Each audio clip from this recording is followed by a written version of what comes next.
നമസ്കാരം. V D Satheesan പ്രതിപക്ഷത്തിന് ഒരു അസറ്റാണെന്ന് പറയാതിരിക്കാൻ കഴിയില്ല. വി ഡി സതീശൻ ഒരു BJP ഏജന്റ് ആണോ എന്ന് സംശയിക്കുന്നവരും ഇന്ന് നിരവധിയാണ്. വി ഡി സതീശൻ സർക്കാർ ഒരു യൂട്ടേണറി സർക്കാരായി മാറുമ്പോൾ നുണ പറഞ്ഞ് അധികാരത്തിൽ വന്നവരാണെന്ന് ഇപ്പോൾ പ്രതിപക്ഷത്തിന് പറയേണ്ടി വരുന്നില്ല. അത് വി ഡി സതീശൻ തന്നെ കാണിച്ചു കൊടുക്കുന്നുണ്ട്. എന്തായാലും വാർത്ത നമുക്ക് വിശദമായി തന്നെ നോക്കാം. നോക്കൂ, ഈ സർക്കാർ ഒരു മാസം കൊണ്ട് മടുപ്പിച്ചത് ഈ നാട്ടിലെ വോട്ട് ചെയ്ത ജനങ്ങളെ മാത്രമല്ല, സ്വന്തം പാർട്ടിക്കകത്തെ പ്രവർത്തകരെയും നേതാക്കളെയും കൂടിയാണ്. ഞങ്ങൾക്ക് അങ്ങനെ പ്രത്യേകിച്ച് നിലപാടൊന്നും ഇല്ലാത്തവരാണ്, ഞങ്ങൾ നിലപാടിന്റെ രാജകുമാരന്മാർ എന്ന് പറഞ്ഞത് പോലും പെരും നുണയായിരുന്നു എന്ന് ജനങ്ങൾക്ക് മുമ്പിൽ ഇതങ്ങനെ ബോധ്യപ്പെടുത്തി കൊടുക്കുന്നുണ്ട് തന്റെ പ്രവൃത്തികളിലൂടെ വി ഡി സതീശനും സർക്കാരും എന്നുള്ളതാണ്.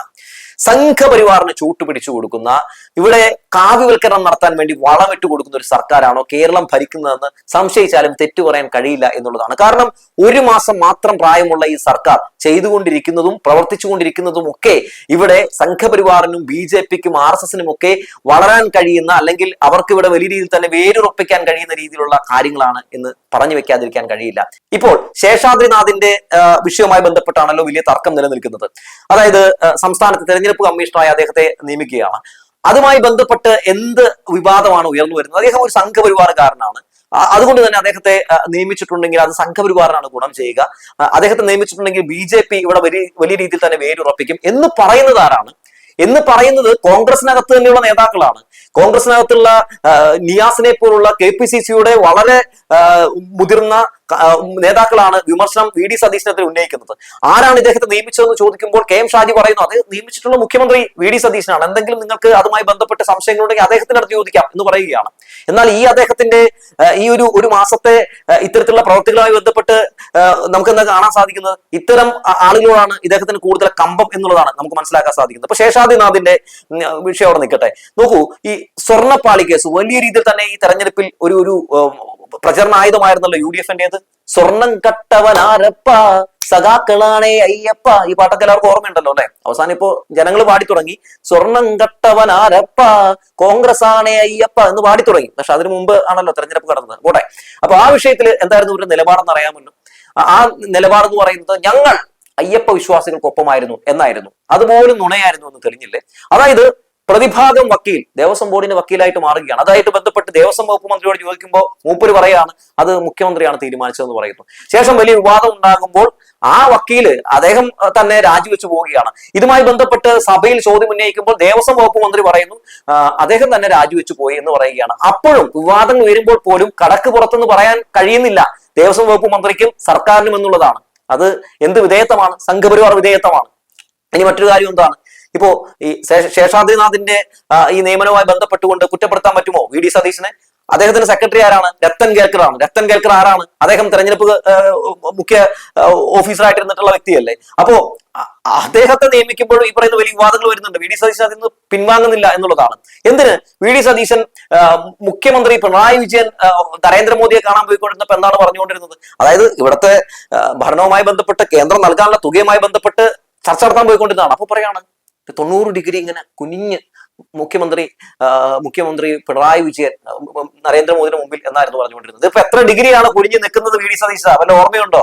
അതായത് വി ഡി സതീശൻ നരേന്ദ്രമോദിയെ കാണാൻ പോകുന്നു. ആഭ്യന്തര വകുപ്പ് പോലും കൈകാര്യം ചെയ്യാത്ത നമ്മുടെ വി ഡി സതീശന് ആഭ്യന്തര വകുപ്പ് മന്ത്രി അമിത്ഷായുമായിട്ട് ചർച്ച നടത്താൻ അവസരം കിട്ടുന്നു. ശേഷം ഇവിടെ ED വരുന്നു. ഇതൊക്കെ ജനങ്ങൾ കാണുന്നുണ്ട്. അതുകൊണ്ട് തന്നെ പ്രതിപക്ഷത്തെ സംബന്ധിച്ച് ഈ സർക്കാർ സംഘപരിവാറുമായി BJPയുമായി കൈകോർത്തു ഭരിക്കുന്ന ഒരു സർക്കാരാണെന്ന് പറയേണ്ടി വരുന്നില്ല. കാരണം അത് വി ഡി സതീശൻ തന്നെ കാണിച്ചു കൊടുക്കുന്നുണ്ട് എന്നുള്ളതാണ്. അതായത് അധിക പണി, പ്രതിപക്ഷത്തിന്റെ അധിക പണി കോൺഗ്രസിനകത്തുള്ള ആളുകൾ തന്നെ എടുക്കുന്നു എന്നുള്ളതാണ്. മാത്രമല്ല, ഞങ്ങൾ നുണ പറഞ്ഞു ഒപ്പിച്ച 102 സീറ്റാണെന്ന് കൂടി വി ഡി സതീശൻ കാണിച്ചു തരികയല്ലേ? എന്ത് കല്ലുവച്ച നുണയാണ് ഞങ്ങൾ പറഞ്ഞത് എന്ന് അവർ തന്നെ കാണിച്ചു തരികയല്ലേ? നോക്കൂ, ഇവരെന്താണ് ഈ പറയുന്ന PM ശ്രീയുമായി ബന്ധപ്പെട്ട് പറഞ്ഞത്? PM ശ്രീ പദ്ധതി, ആ പദ്ധതി നടപ്പിലാക്കിയത് ആരാണ് എന്നാണ് പറഞ്ഞത്? LDF സർക്കാരാണെന്ന് പറഞ്ഞു അല്ലെ? ശേഷം LDF സർക്കാർ ഞങ്ങൾ ഇത് നടപ്പിലാക്കരുതെന്ന് പറഞ്ഞ് അയച്ചിട്ടുള്ള കത്താണെന്ന് പറഞ്ഞ് കത്ത് പുറത്തു വിട്ടു. അവസാനം കേന്ദ്രത്തിന്റെ കത്തും പുറത്തു വന്നു. അതിലെന്താണ് വ്യക്തമായിട്ട് പറഞ്ഞത്? അതായത് ഈ പദ്ധതി ഇവിടെ നടപ്പിലാക്കാൻ പറ്റില്ല എന്ന് തന്നെയാണ് പറഞ്ഞത്. ഗാന്ധിയെ കൊന്നത് ഗോഡ്സെയാണെന്ന് കുട്ടികൾ പഠിക്കണം, ഗോഡ്സെ RSSകാരനാണെന്നും പഠിക്കണം. അതുകൊണ്ട് വളച്ചൊടിച്ച ചരിത്രം പഠിക്കാൻ ഞങ്ങൾ സമ്മതിക്കില്ല എന്നായിരുന്നു LDF സർക്കാർ പറഞ്ഞത്. എന്നാൽ ഇപ്പോൾ എന്താണ് ഈ സർക്കാർ പറയുന്നത്? PM ശ്രീ നടപ്പിലാക്കൂ എന്നാണ് പറയുന്നത്. വളച്ചൊടിച്ച ചരിത്രം പിള്ളേര് പഠിക്കട്ടെ എന്നാണ് പറയുന്നത്.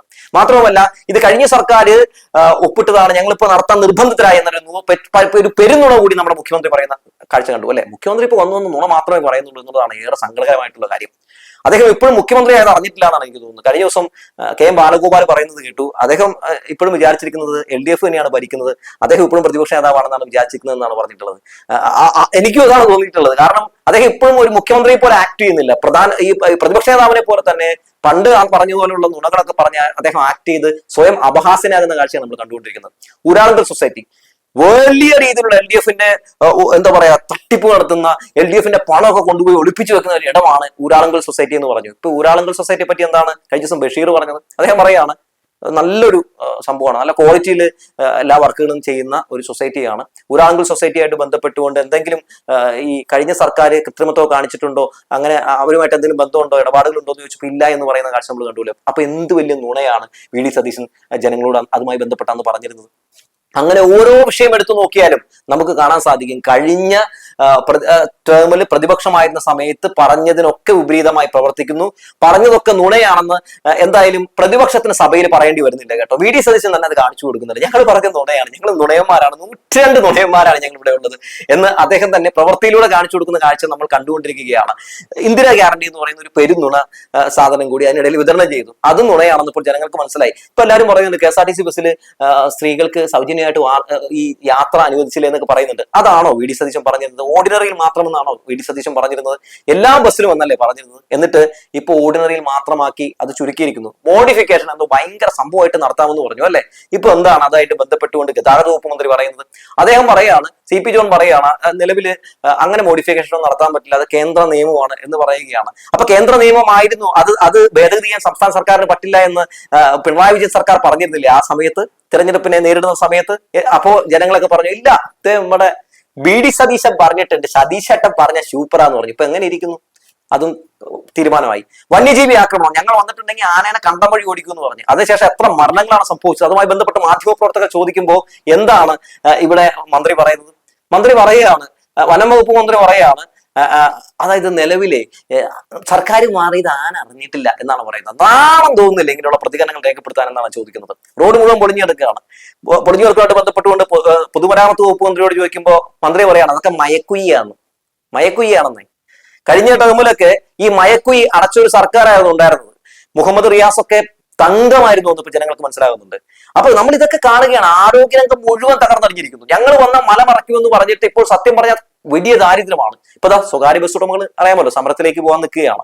അതുകൂടി പൂട്ടിക്കെട്ടുന്നതോടുകൂടി തന്നെ ജനങ്ങൾക്ക് നടന്നു പോകാം ജോലിക്ക് കേട്ടോ. ഒരു കാളവണ്ടി യുഗത്തിലേക്ക് കൊണ്ടുപോവുകയാണ്. ഇവിടെ പവർ കട്ട് തിരിച്ചു വന്നിരിക്കുന്നു. ഇരുണ്ട കാലഘട്ടത്തിലേക്ക് പോയിക്കൊണ്ടിരിക്കുകയാണ്. പവർ കട്ട് എന്ന് പറഞ്ഞ സാധനം ഇവിടെ ഉണ്ടായിരുന്നില്ല. ഇപ്പൊ പവർ കട്ട് ഇങ്ങനെ പോയിക്കൊണ്ടിരിക്കുകയാണ്.